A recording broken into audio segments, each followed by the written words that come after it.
Hello, I'm Allan Walker, and I am a member of Eglinton St. George's, ESG as we call ourselves, and currently I am co-chairing an initiative we call Project Flourish, which is all around growth and sustaining the congregation over the next 10 years. We realized that if ESG is to grow and thrive in the future, we had to change our perspective from our tagline, which was open doors, open minds, open hearts, which is inviting in a sense of people come through the doors, come and see us, we think you'll like us, to a recognition that that's not good enough in 2018, 19, 20. It's more about how do we take our congregation and our ministry, what we do, into the community.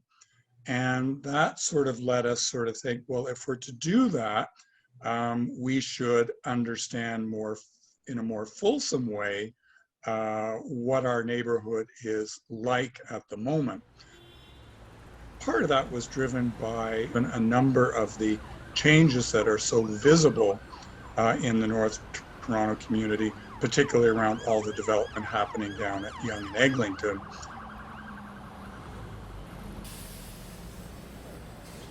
If we're going to build something that is attractive, we need to understand more about who lives in our community, how big is our community, our geography, and a deeper understanding of what drives them, what are they looking for.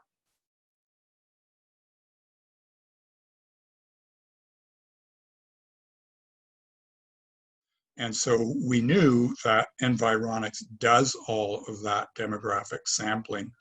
So we went to them and said, here is the geography that we defined for ESG as we started the process. And we sort of drew boundaries around roughly a 401 Bathurst, Bayview, St. Clair notionally, and said, tell us everything about people who live there.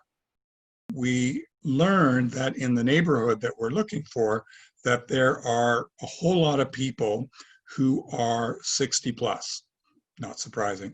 There are a whole lot of people who fall into what we described as the young family age segment. And there are a whole lot of young people. And through that information, we gained some knowledge about, and where do they actually live? And so you clearly began to see that in the North Toronto Lawrence Park, you've got a lot of people who fit into the older age group. You have a lot of clusters of younger people down at Yonge Davisville, Yonge St. Clair, and Yonge and Eglinton, and up in sort of the top quadrant of Bathurst and Eglinton. And we gained a bit of information about their cultural backgrounds as well.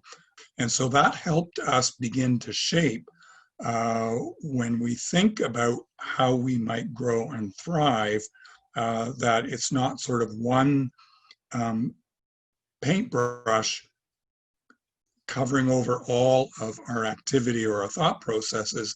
Is there are things we believed as we started the process appropriate for that grouping of age segments that we chose to define. The next thing that we did when we had all of the Environics data is we realized that while it told us a lot at a high level about people, it didn't tell us as much as we wanted to know about what is important to them and what are they looking for. So we began working with a market research firm and did what they call qualitative research. And we actually brought in focus groups of people in those three major segments of people who are within the congregation and people who had no association with ESG at all.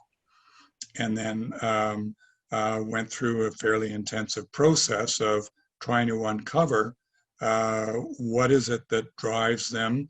What's important to them? What are they looking for, both on a day-to-day basis and from a spiritual basis as well? The nice thing is that we learned that of the program that we currently deliver, it appeals both to the existing congregation members who use it, and it appeals a lot to the outside community, some of whom sort of said to us that, I really like that. I didn't know you did that. And then we asked them, so, and how do you feel knowing that if that's something you're interested in, that's delivered through a church? And then you got a range of answers from, oh, that's okay, or, oh, I don't know that I'm churchy or not, but I like what you do. We have all these people coming in and out of our doors all the time, but we don't know anything about them.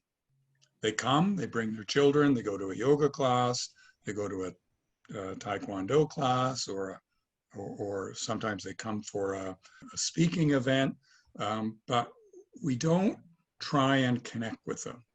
We have learned from that you want to be much more intentional how you connect with the people who are coming through your doors, as well as your current congregation.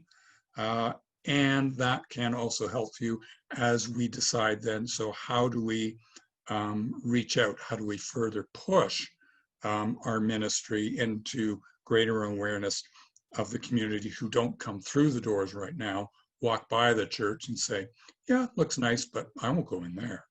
And sort of say, well, there's probably something there you'd like.